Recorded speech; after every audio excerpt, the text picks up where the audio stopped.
4년 동안 응급실에서 네. 이거 쉬운 일 아닌데, 그쵸? 맞아요. 어렸을 때부터 나는 이런 간호사가 돼야지, 특히나 이렇게 응급전선에서 일하는 사람이 돼야지라고 혹시 생각하셨습니까? 그런 건 전혀 아니었고요. 저는 원래 외상 분야에 관심이 있었어가지고 원래는 이제 외과 중환자실이나 외과 병동을 지원을 했는데 사실 많은 분들이 꺼리는 곳 아닌가요? 근데 뜻밖에도 응급의료센터로 발령 제안이 들어와서 이제 이것도 기회일 수 있겠다 싶어가지고 지원했습니다. 그 장소에 혹시 그 주지훈 씨 같은 선생님이 계셨나요? 아, 전혀 안 계십니다. 막상 가보니까 어떠셨어요? 저랑 너무 잘 맞았어요. 응급실이 되게 긴박한 상황이랑 빠른 판단 그리고 손발이 쉴 틈 없는 그런 현장인데요. 그게 저랑은 딱 잘 맞아가지고 성향이 맞으셨구나. 네, 제가 평상시에는 성격이 또 T여가지고 제가 그거 여쭤보려고 그랬어요. T시죠? 그러려고 그랬어요. CT 찍어볼 거거든요. 자, MR 찍을게요. 수혈 준비 좀 해주세요. 야, 얼마나 신경 쓸 게 많을까. 맞아요. 내가 일이 없을수록 성희는 건강한 거야. 뭐 잠시도 긴장의 끈을 놓을 수가 없겠는데. 아, 이 골든 타임이 4시간 30분이구나. 내 조직. 심근경색은 2시간. 2시간. 분초를 다투겠네요. 어머, 또 되게 CPR 위급한 하고 환자다. 있네. 어떻게. 아이고, 어떡해. 아유, 세상에. 하나, 둘, 셋. 얼마나 BP도? 어머, 어떡하면 좋아. 집 안에서 쓰러진 채 발견되었다고 신고가 되었고요. 이제 119가 접촉 당시에 이제 심정지 상황이 확인돼가지고 아이고. 아우, 저런. 심폐소생술을 하면서 응급실로 내원을 했고 어떡하면 좋아. 제발. 생과 사의 최전방. 와. 이거는 뭐 꺼내도 될지 모르겠지만 다시 심장이 돌아오셨나요? 돌아오셨었는데 이제 심장이 이제 돌아왔다가 다시 멈췄다가를 7, 8번을 반복을 하셔서 결국에는 이제 하루 24시간을 못 버티고 이제 돌아가셨어요. 아, 진짜. 먹먹한 순간도 되게 많으실 것 같아요. 근데 그걸 감수하거나 내가 느낄 시간도 없이 또 다른 급박한 환자분들을 또 만나시고 또 만나시고. 네, 맞아요. 방금 영상을 보신 것처럼 저는 많은 환자를 응급실에서 만나고 있는데요. 정말 가슴 먹먹했던 한 고등학생 환자가 생각이 납니다. 당시 만 16세 정도였던 이 학생은 스승의 날 중학교 선생님들을 찾아뵙고 교무실을 나서던 순간 갑자기 예고도 없이 쓰러졌습니다. 고등학생이요? 왜요? 그 원인은 심실세동에 의한 심정지였는데요. 심실세동이란 심장이 정상적으로 수축하지 못하고 심장 근육이 빠르고 불규칙하게 떨리면서 혈액을 제대로 내보내지 못하는 상태를 말합니다. 이로 인해 혈압은 순식간에 0에 가까워지고 결국 심정지 상태에 빠지게 되는 거죠. 하지만 기적은 거기서 시작됐습니다. 마침 근처에 계시던 선생님들께서 즉시 심폐소생술, CPR을 시행하셨고 곧바로 119가 도착해 본원 응급실로 신속하게 이송됐습니다. 다행이다. 심정지 발생부터 응급처치, 이송까지 그 모든 과정이 마치 한치의 오차도 없이 정확하게 골든타임을 지켜 지금은 건강한 일상생활을 보내고 있습니다. 이렇게 제가 14년째 응급실에서 자주 마주치는 질환 딱 6가지로 정리됩니다. 아, 궁금하다. 첫째, 혈관벽이 찢어지는 대동맥 박리. 둘째, 풍선처럼 부풀었다가 터질 수 있는 대동맥류. 셋째, 가슴을 조이는 급성 심근경색. 넷째, 혈관이 막혀서 생기는 뇌경색. 다섯째, 혈관이 터지는 뇌출혈. 마지막은 다리 깊숙한 곳에 생기는 심부정맥 혈전. 이 모든 걸 한마디로 요약하면 혈관이 터지거나 막히거나 피가 굳는 겁니다. 피가 제대로 흐르지 못하면 생명이 위험해지는 것입니다. 그러겠네요, 진짜. 제일 중요한데. 혈전이 일종의 피떡이라고 볼 수 있는. 맞아요. 피떡이라고 보시면 돼요. 그래서 특히 여름철엔 이런 혈관 문제로 응급실에 찾는 환자가 부쩍 많아져요. 미국 심장학회에서도 기온이 32도 이상으로 올라가면 뇌졸중 위험이 66%, 관상동맥 질환 위험이 20% 증가한다고 밝힌 적이 있는데요. 그 정도로 여름은 혈관 응급 시즌입니다. 왜 여름만 되면 이렇게 혈관 관련 문제들이 많이 발생하는 거예요? 겨울이어야지.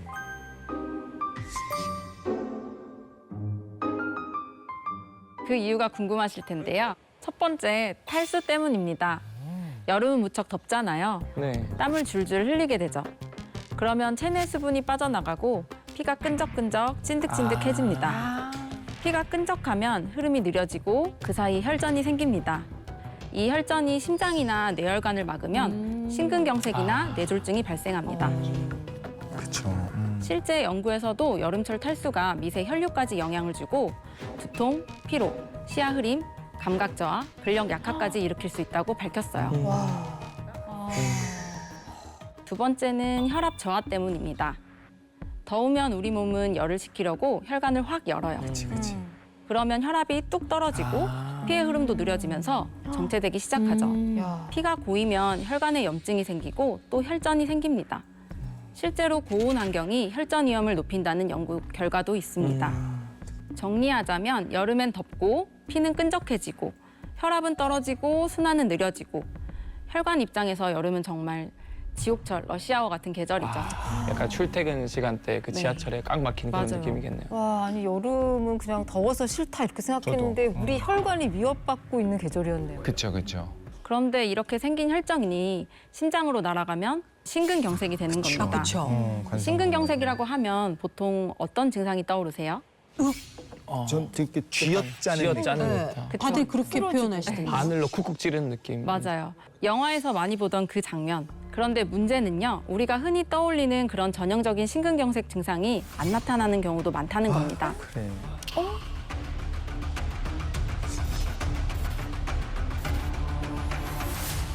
특히 중년 여성에게서요. 왜 또 중년 여성일까요? 중년 여성. 도대체 여성 호르몬 때문일까요? 그러니까. 여성은 남성보다 심장 혈관이 더 작고 섬세하기 때문에 질환이 나타나는 방식도 조금 다릅니다. 게다가 완경 이후 여성 호르몬이 급격히 줄면서 심혈관 질환 위험이 높아지는데 이 변화가 서서히 진행되다 보니 통증이나 이상 증상도 흐릿하고 애매하게 나타나는 경우가 많아요. 갑자기 속이 안 좋아요. 소화가 안 되는 것 같아요. 힘이 쪽 빠지고 어지러워요.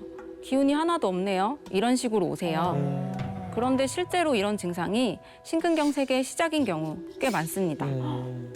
중년 여성분들 속이 더부룩하거나 어지럽거나 기운이 뚝 떨어지는 느낌이 든다면 한 번쯤 심장을 의심하셔야 합니다. 그러네. 네. 그래서 혈관 질환은 증상을 인지하는 감이 정말 중요합니다. 왜냐하면 다음 단계는 곧바로 생사를 가르는 골든타임으로 이어지기 때문입니다. 근데 진단이 너무 어려울 것 같아요. 그냥 증상 자체가 내가 좀 피곤해서 그런가 보다 하고 넘어갈 수 있는 게 많아서 맞아요. 본인도 알아야 되고 아니면 가족이라도 듣고서 계속 요즘 그러던데 병원 한번 가봐라고 얘기할 수 있어야 돼요. 맞아요. 그리고 제가 응급실에서 정말 많이 듣는 말이 있어요. 간호사님, 제가 증상이 왔을 땐 일단 우리 아들한테 먼저 전화했거든요. 너무 이해돼요. 제일 먼저 생각나는 건 가족이잖아요. 그런데 여러분, 이 행동이 생명을 지연시키는 원인 중 하나라는 걸 알고 계셨나요? Time is brain, 시간이 곧 뇌입니다. 심근경색이나 뇌졸중은 단 10분만 늦어도 회복률이 뚝 떨어져요. 그래서 제가 드리고 싶은 말은 딱 하나예요. 가족에게 먼저 말고 119 먼저. 무조건 119. 그러니까 가족보다 119. 근데 이게 응급인 걸 알면 알겠는데 예를 들면 진짜로 속이 좀 안 좋아요. 네. 그럴 때 119에 누가 전화를 해? 그러니까. 그 아들한테 먼저 전화하거나 뭐 아내한테 전화하거나 이런 식으로 하는 게 아니 당연하죠. 근데 아들이랑 아내한테 전화를 해도 그럼 병원에 제가 연락해 볼까요? 이중이 되잖아요. 그렇죠. 사실 뭐 해결은 안 되고. 이게 뭐가 있냐면 119를 부르는 게 좀 민폐고 좀 미안하다란 마음이 우리 안에 있는 별것도 아닌 것 그렇죠. 같고. 아유, 그러니까 이때만큼은 티가 돼야 돼요. 그래야 그렇죠. 돼요. 이때는 119한테 전화해야 이성적이에요. 공감을 바라면 안 되는 거죠. 그리고 병원에 도착한 이후에도 이 한마디가 정말 큰 차이를 만듭니다. 언제부터 증상이 시작됐는가? 자정에 잠들었는데 네. 아침 6시에 일어나 보니 팔다리가 안 움직이면? 그렇다면 이분은 발병 시간이 언제일까요? 어떻게 알지? 밤에 잠들었는데. 한 3시 정도일까? 중간? 아니 잠들고 나선가?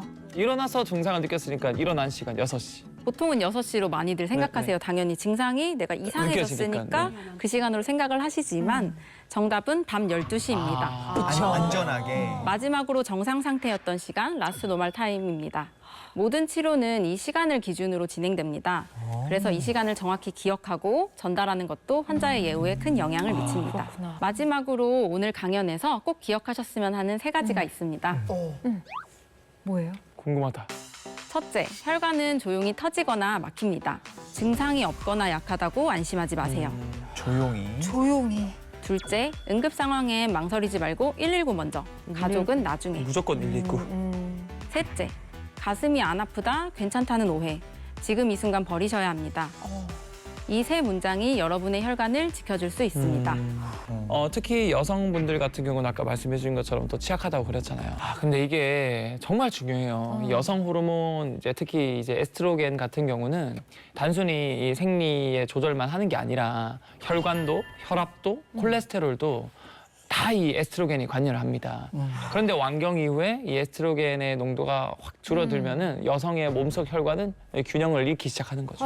수호신이 사라지는 거죠. 그러니까 어떤 일이 구체적으로 일어나느냐. 에스트로겐이 줄어들면 혈관을 이완시키는 힘은 좀 약해지고 수축하는 힘이 강해져요. 그래서 혈관이 잘 퍼지고 이렇게 잘 흐를 수 있는 형태가 아니라 꽉 조여 있는 상태가 더 자주 생기는 거예요. 그런데 에스트로겐이 원래 염증을 막아주거든요. 근데 에스트로겐 수치가 낮아졌는데 안 그래도 탄탄하게 딱딱하게 쪼여드는 상황이 된다라고 하면 그 손상이 2배, 3배 걷잡을 없이 커질 수밖에 없는 겁니다. 실제로 완경 여성의 경우에는 난소혈관이 80에서 90%까지 이제 좁아지는 현상이 관찰이 되는 걸 보면 그 전까지 어떻게 보면 막아줬다고 볼 수도 있을 것 같아요. 이렇게 올라가야 되는 게 막아주고 있다가 그 순간에 확 올라가면서 고삐 풀린 것처럼 쫙 늘어나는 거죠. 완경 이후 여성은 고혈압 유병률이 남성보다 높아지고요. 이건 우리나라만의 일이 아니라 전 세계 여성에게 공통적으로 나타나는 현상입니다. 그래서 여성 호르몬이 줄어들면 혈관도 자율신경계도 염증 조절 능력도 함께 떨어집니다. 근데 왠지 뇌졸중은 남성들한테 더 많이 일어나는 것 같긴 하거든요. 저도 뇌졸중은 남성들이 더 위험하다고 알고 있었거든요. 네, 그렇죠. 실제로 발병률 자체는 남성이 조금 더 높기는 합니다. 그런데 중요한 건 사망률은 여성이 좀 더 높게 나타난다는 거고 내가 남자가 걸리면 더 많이 걸리는데 여자가 더 많이 죽어요. 그렇죠. 뇌졸중으로 인한 사망률 통계를 한번 볼게요. 네. 남성은 6.9%, 여성은 9.1%. 너무 무섭다. 뇌졸중은 뇌 때문에 걸리는 건데 네. 이게 남녀가 다르다. 왜일까요? 언제 걸리느냐가 중요할 것 같아요. 어릴 때는 어쨌든 뇌졸중 증상이 있어도 잘 회복되고 나면 괜찮을 수 있는데 핵심은 어떤 거냐, 나이. 국내 평균 발병 연령을 봤을 때 남성은 67세에 나타나는데 평균적으로 여성은 73세입니다. 더 늦게 나타나잖아요. 그러니까 똑같은 뇌졸중 증상이 나타나도 그 후에 이제 추이가 별로 좋지 않을 수가 있다라는 거죠. 나이였네요. 그러니까 체력이나 회복력 차이가 좀 크게 날 수 있겠네요. 네. 쉽게 말하면 남성은 먼저 쓰러지고 네. 여성은 늦게 쓰러지는데 결국 이것 때문에 더 크게 다친다. 그렇죠. 뇌졸중은 남성병이다. 이렇게 생각하는 건 곧 편견이다. 맞습니다. 이거네요. 사실 이 갱년기는 곧 내 몸의 혈관이 드디어 테스트를 받는, 시험 받는 시기라고도 할 수 있습니다. 그냥 지나가면 가속 페달 미리미리 챙기면은 회복도 가능한, 지연도 가능하다고 볼 수 있는. 혈관에 생기는 염증 중에서 그런 만성 염증이 좀 위험하다고 할 수가 있고요. 이 염증이 우리가 매일 먹는 지방의 불균형 때문에 일어난다라고 하는 연구 결과들이 많이 있어요. 특히나 오메가3와 6의 비율에 문제가 있다. 근데 오메가3는 뭐 우리가 그냥 막연하게 몸에 좋은 기름이다는 알고 있는데 이게 대체 뭐가 어떻게 왜 좋다는 건지를 잘 모르겠거든요. 네, 자 쉽게 설명을 드리자면 오메가3와 6는 둘 다 세포막의 주요 구성 성분입니다. 그런데 둘이 하는 역할의 차이가 있는데 오메가3는 세포막을 유연성을 증가시키고 투과성도 증가시킨다라고 생각하면 될 것 같고 영양소도 잘 들어오고 나가고 호르몬도 빠르게 통과하고 노폐물 활성산소도 쏙쏙 쉽게 또 내보낼 수 있는 형태로 바뀌는 거죠. 좋은 기름칠 해주는 거구나. 맞습니다. 그리고 오메가3 말고 6도 있잖아요. 그렇죠. 이 오메가6 같은 경우는 말하자면 굉장히 되게 느릿느릿한 지방이라고 볼 수 있어요. 6 가득. 네. 그리고 좀 까칠해요. 왜냐하면 이 오메가6 자체가 염증 유발 반응에 관여를 하거든요. 이 오메가6가 적당히 있으면 괜찮아요. 무조건 없애야 되는 게 아니야. 우리 몸에 꼭 필요하지만 이게 너무 많아지면 세포막이 빳빳해지고 출입물이 잘 안 열립니다. 그래서 이 영양소 흡수도 좀 느려지고 노폐물 배출도 잘 안 되니까 세포가 서서히 지치고 망가지게 되는 거죠. 결국 오메가3는 세포를 활기차게 해주는 거고 오메가6는 너무 많으면 세포를 피곤하게 만든다 그쵸. 이거네요. 오메가6는 약간 그 활성산소 같으네요. 꼭 맞아요. 필요하지만 맞아요. 많으면 맞습니다. 피곤해지고 문제가 생긴다. 절해야 된다. 네. 우리가 지방을 어떻게 먹어야 될까요? 기본적으로 우리가 불포화 지방산을 섭취하는 것이 중요합니다. 뭐 생선, 견과류, 식물성 기름에도 많고 좋은 지방, 착한 지방은 이제 불포화 지방이다라고 얘기를 하는 거죠. 그런데 중요한 포인트는 불포화 지방산도 다 똑같은 건 아니라는 겁니다. 불포화는 무조건 너무너무 다 좋다라는 거는 좀 다르다는 거예요. 그런데 여기서 왜 오해가 있었네. 그렇죠. 그런데 왜 불포화 지방산을 꼭 먹어야 된다라고 이야기하느냐? 스스로 못 만드니까 그렇습니다. 항상 우리가 만들 수 있으면 안 먹어도 되는데 이건 안 됩니다. 그래서 100% 음식으로 섭취해야 되는 것들 그리고 이런 불포화 지방산으로만 구성된 식품이 거의 없기 때문에 가능하면 우리가 따로 챙겨 먹어야 되는 지방산들 불포화 지방산